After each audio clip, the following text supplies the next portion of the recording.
J'entendis alors la voix du Seigneur qui disait, qui enverrai-je? Qui donc ira pour nous? J'avais choisi cet extrait d'Ésaïe pour le dimanche 29 juin 2008 pour le culte qui soulignait la transition de Gérald vers un autre chapitre de sa vie, c'est-à-dire la retraite et mon entrée en fonction comme pasteur à Saint-Pierre. 2008, 15 ans déjà. Mais j'ai une petite confession à vous faire. La première fois que j'ai entendu une voix me demander si je viendrais à Québec, j'ai dit non. Mais ce n'était pas la voix de Dieu, c'était la voix de Gérald.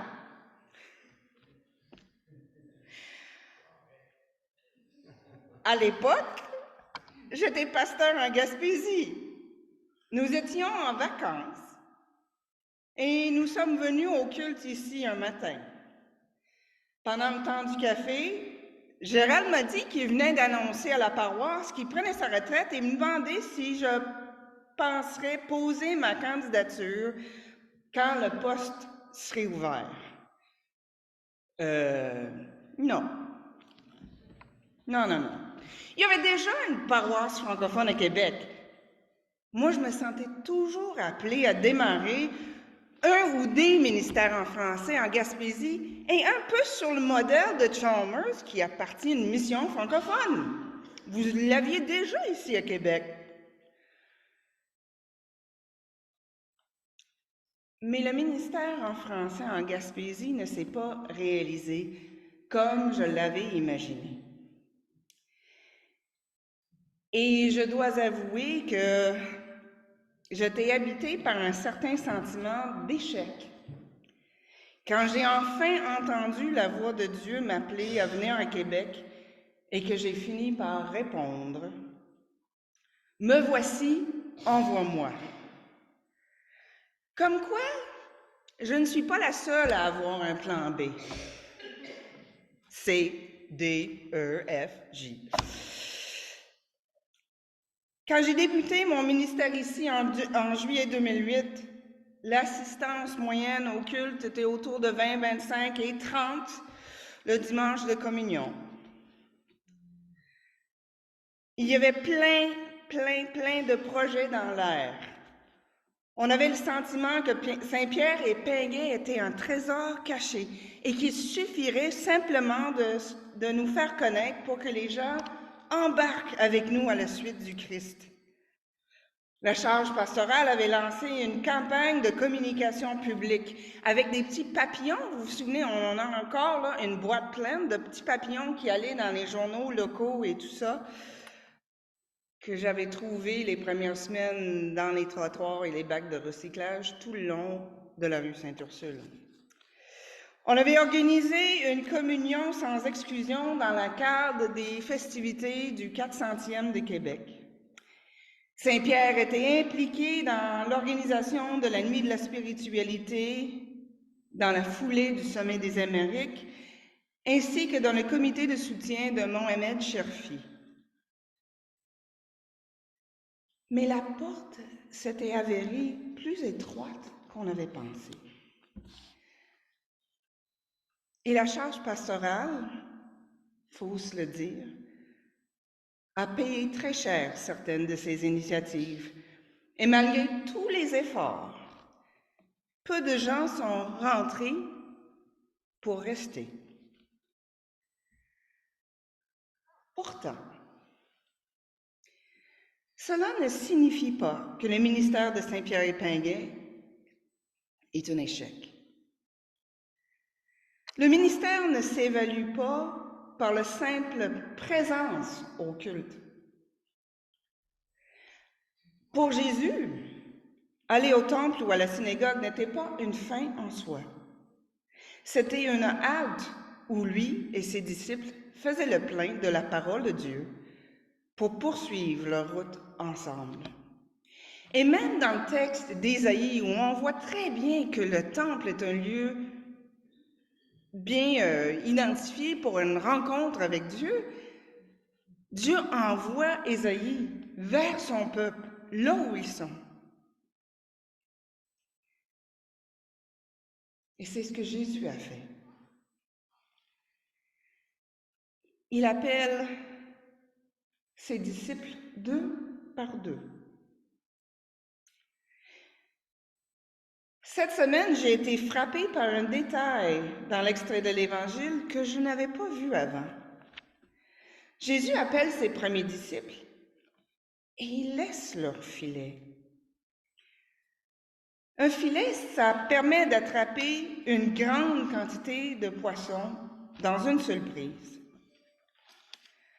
Se peut-il que les disciples aient laissé leur filet non seulement parce qu'ils allaient pu faire de la pêche au saumon ou à la truite, mais aussi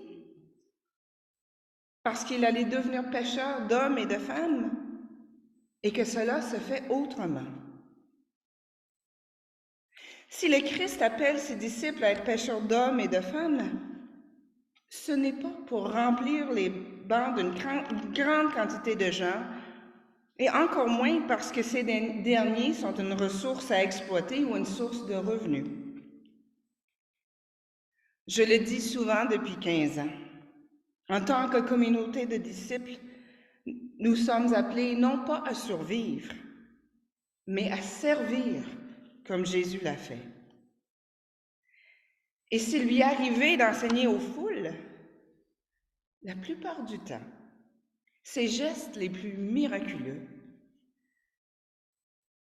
il les a accomplis dans un cœur à cœur, une personne, une vie à la fois. Il a appelé, guéri, libéré des individus. Pas besoin de filet pour pêcher des hommes et des femmes. Oui, je le sais, l'idée de pêcher des gens peut être rébarbatif. Et je pense que si les gens ont peur d'entrer par cette porte étroite, c'est peut-être justement parce qu'ils ont peur de se faire prendre dans quelque chose qui pourrait les étouffer ou qui pensent les étoufferait. Quelque chose qui pourrait leur enlever une certaine liberté. Ce n'est pas à cela que Jésus appelle ses disciples. Au contraire. C'est un peu plus explicite dans l'Évangile de Luc où Jésus dit à Simon-Pierre, « N'aie pas peur. Désormais, c'est des êtres humains que tu prendras. » Le verbe grec traduit par « prendre » en français signifie « prendre vivant ». Notre appel comme disciples n'est pas d'enfermer les gens, ni dans un temple, ni dans un filet, mais de leur permettre de se reconnaître comme des êtres vivants et libérés pour la vie en abondance. Jésus n'a jamais attrapé personne, mais il a pris des hommes et des femmes et des enfants par la main. Il les a relevés, il les a libérés de tout ce qui les tenait captifs pour les conduire sur un chemin qui mène à la vie. Non, ce chemin n'est pas toujours facile. Pour accéder à une vie nouvelle, il faut abandonner celle qu'on a déjà. Cela ne se fait jamais sans sacrifice, sans difficulté. Voilà pourquoi, je pense, beaucoup de gens hésitent à entrer par la porte étroite qui ouvre sur le chemin de vie. Mais quand on ose le faire, ça vaut tellement la peine, n'est-ce pas? Ce que j'ai découvert quand je suis entrée ici pour la première fois en 1995 et, par la grâce de Dieu, il me semble que c'est ce que notre communauté de foi continue à être. Un chemin ou un lieu qui s'ouvre sur un chemin de vie. Au bout du compte, notre ministère ne s'évalue pas par le seul nombre de gens qui entrent ici le dimanche matin, mais plutôt par la qualité de vie que les gens découvrent en passant par la porte étroite. Jésus est venu nous ouvrir ce chemin. Oui, il enseignait à la synagogue, il allait au temple. Il proclamait que le règne de Dieu était proche. Mais il incarnait cette parole en se faisant proche des hommes, des femmes et des enfants là où ils étaient. Les hommes, les femmes et les enfants qui croisaient son chemin. Jésus leur ouvrait le chemin de la vie en les guérissant, en les délivrant de leurs tourments. Aujourd'hui, la communauté des disciples a peut-être moins besoin de s'occuper de la santé physique des gens. Les travailleurs et les travailleuses de la santé font pas mal de miracles à ce niveau. Mais nos contemporains de tous âges ont besoin d'être délivrés de toutes sortes de tourments. Des hommes, des femmes et des enfants souffrent de solitude, de peur et de crainte de toutes sortes, du sentiment d'impuissance face à l'état du monde, du syndrome de l'imposteur. Aujourd'hui, des hommes, des femmes et des enfants pensent que leur vie s'évalue par des likes. S'évalue parce qu'ils possèdent, produisent ou contrôlent dans la vie.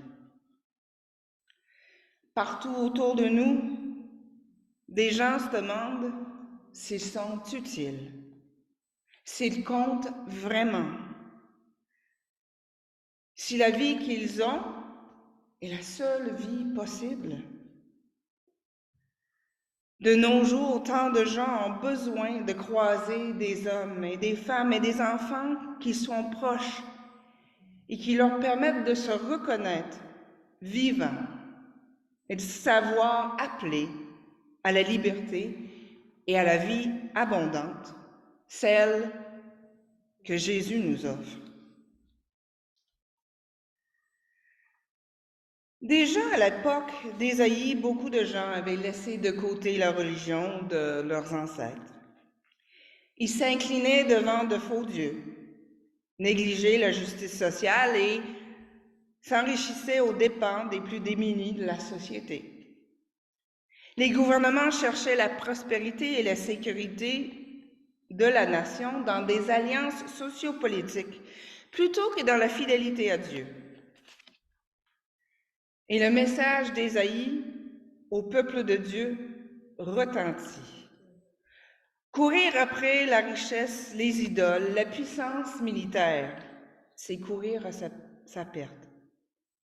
Dieu seul peut sauver son peuple, lui donner la paix, la justice, la vie. De génération en génération, on a besoin de se le rappeler.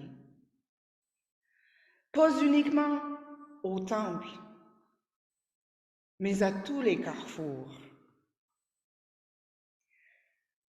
J'entends alors la voix du Seigneur qui dit « Qui enverrai-je? Qui ira pour nous? »